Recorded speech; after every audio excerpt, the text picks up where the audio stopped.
제가 공부정서 처방전이라고 재생 목록을 따로 만들어 놓았습니다. 자, 여기를 한번 쭉 이어서 보시면은요, 제가 최근 몇 년 동안 그것과 관련돼서 말씀드린 내용들이 나와 있을 것이고요. 네, 안녕하세요. 초등생활 처방전 구독자 여러분, 반갑습니다. 무더운 여름방학 어떻게 보내고 계시나요? 저희 초처방에서는 일기 프로젝트가 진행이 되고 있습니다. 일기를 열심히 쓰고 계시는 분들도 있으실 것이고, 일기 프로젝트에 참여하시지 않으신 분들은 왜 이런 영상만 올라와? 라고 생각을 하시는 분들도 계실 거예요. 저도 아이가 방학해서 집에 있다 보니까 그거를 또 챙겨주고 하다 보니까 이거는 이것대로 그거는 그것대로 좀 힘들다 라는 생각을 하면서 보냈고요. 그 영상을 또 찍을 만한 여유가 없어가지고 이렇게 또 시간이 지났네요. 네, 우리 초처방 구독자님들도 바쁘게 또 하루하루를 보내고 계셨을 거라 생각을 합니다. 오늘은요, 공부 정서에 대한 이야기를 나눠볼까 해요. 공부 정서라는 것은요, 공부를 대하는 힘을 말을 합니다. 이 공부 정서에 있어서는 오래전부터 계속 관심을 갖고 있었습니다. 왜냐면 제가 공부를 잘 하다가 공부 정서가 망가져서 끝이 별로 좋지 않았던 케이스라고 생각을 했기 때문에 우리 아이들이 공부 정서가 망가지지 않고 이 멘탈을 유지하면서 공부에 나가는 것에 대한 관심이 많이 있었거든요. 그래서 공부 정서가 어디에 정의되어 있는 것은 아니지만 공부를 대하는 느낌이다 라고 말씀을 드리고 싶네요.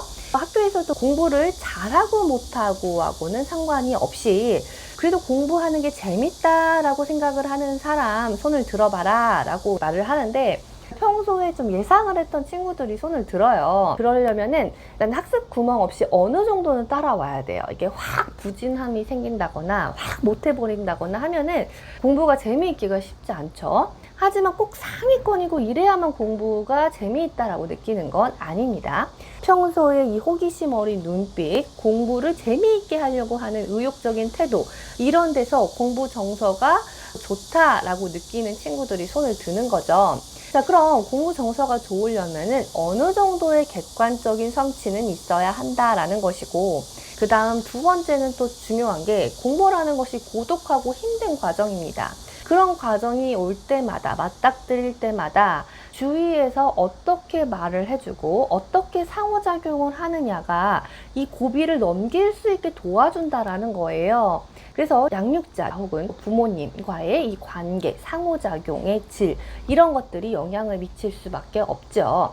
하지만 이 1번 객관적인 성취와 부모님과의 관계, 2번은 좀 닭과 달걀의 관계일 때가 많이 있습니다. 아이가 공부를 잘하면 말도 부드럽게 나가고 좀 사이가 좋은 것 같고 라는 그런 생각이 들거든요. 근데 아이가 좀 결과가 안 좋고 공부를 안 하려고 하고 하다 보면은 좀 말도 세게 나가고 거칠게 나가고 하는 경우도 많이 있단 말이에요. 이 영재야 같은 경우에는 같은 성취 압력을 주더라도 그거를 더 억압적이지 않고 덜 스트레스로 느낀다라는 그런 연구 결과가 있어요. 근데 실제로 공부를 해라 라고 해서 내가 공부를 했는데 결과가 잘 나와요. 그러면은 그게 막 스트레스라고 느껴지지 않는 것이죠. 공부를 해라 라고 했는데 그 결과가 잘 안 나와요. 그럼 그게 더 스트레스로 느껴지는 거죠.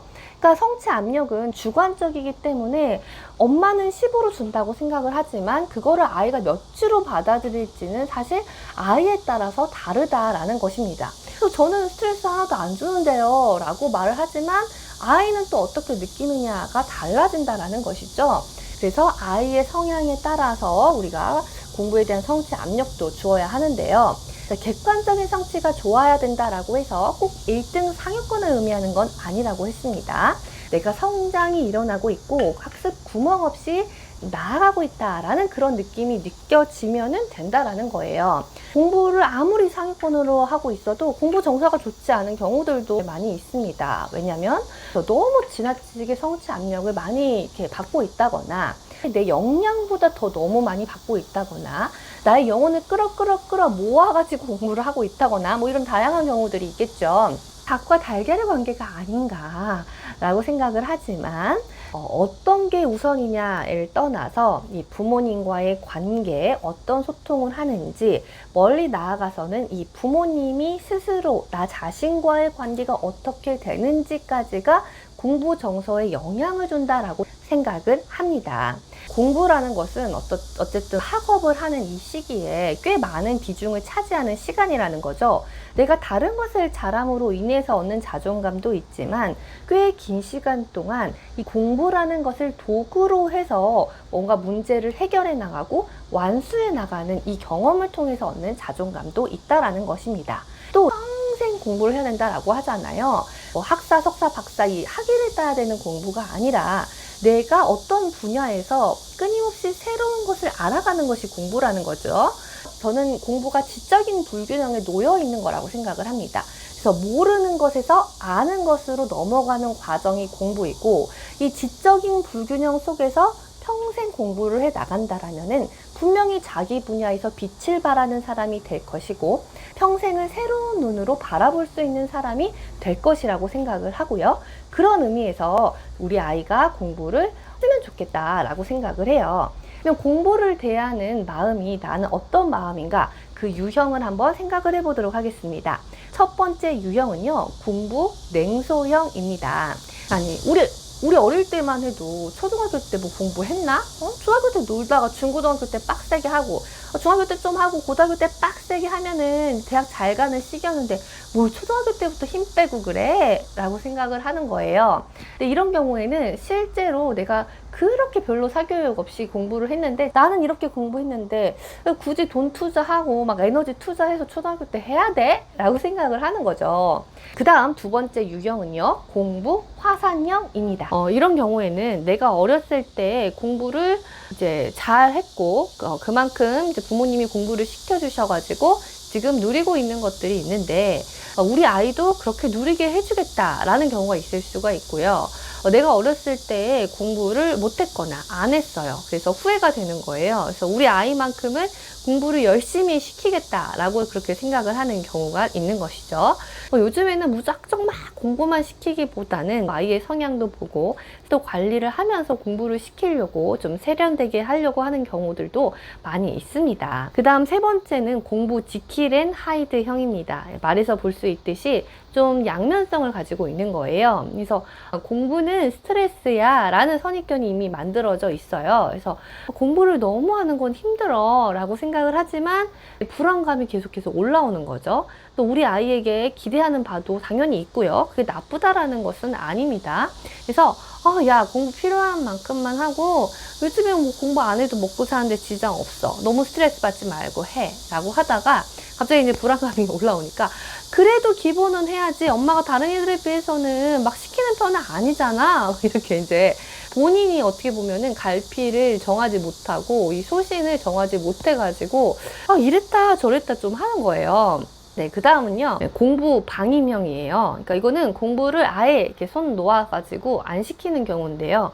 좀 심적으로, 뭐 경제적으로 여유가 없다라는 그런 경우도 있고, 네, 공부를 시키는 부모는 나쁜 부모다. 이제 어렸을 때 그것에 대해서 너무 상처가 크다거나, 너무 스트레스를 크게 받았다거나, 뭐 이런 경우가 있을 수가 있어요. 그래서 그냥 공부를 안 시켜버리겠다. 자기가 살아가는 대로, 흘러가는 대로 선택을 할 수 있도록 해버리겠다라고 생각을 하는 경우들이 있습니다.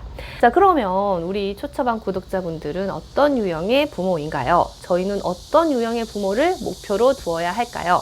저는 공부 정서형 부모를 우리가 목표로 해보자 라고 말씀을 드리고 싶습니다. 공부를 안 시키자는 거 아니에요. 아까 말씀드렸듯이 이 학업적인 자존감이 차지하는 부분들도 있기 때문에 그러한 성공 경험을 토대로 나의 자존감을 만들어가고 문제 해결력도 길러내고 감정 처리 능력도 길러내는 것이죠. 또 평생 공부할 수 있는 사람으로 만들어 나가는 것입니다. 그래서 공부를 시키는 것인데 좀 더 현명하고 유쾌하고 따뜻하게 시켜보자. 그것이 공부 정서형 부모라고 한번 새로 말을 붙여보고 싶고요.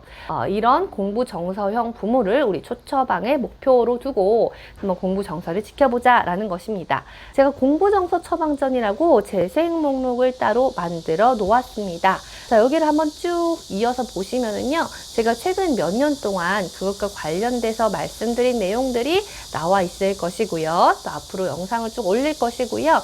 그것과 관련된 강의를요, 8월 24일에 합니다. 그래서 관심 있으신 분들은요, 한번 확인해 보시고 와서 같이 얼굴 보고 이야기 나눴으면 좋겠습니다. 그럼 저는 다음 영상에서요, 또 뵙겠습니다. 무더운 여름 건강하게 잘 보내시기 바랍니다. 시청해 주셔서 감사합니다.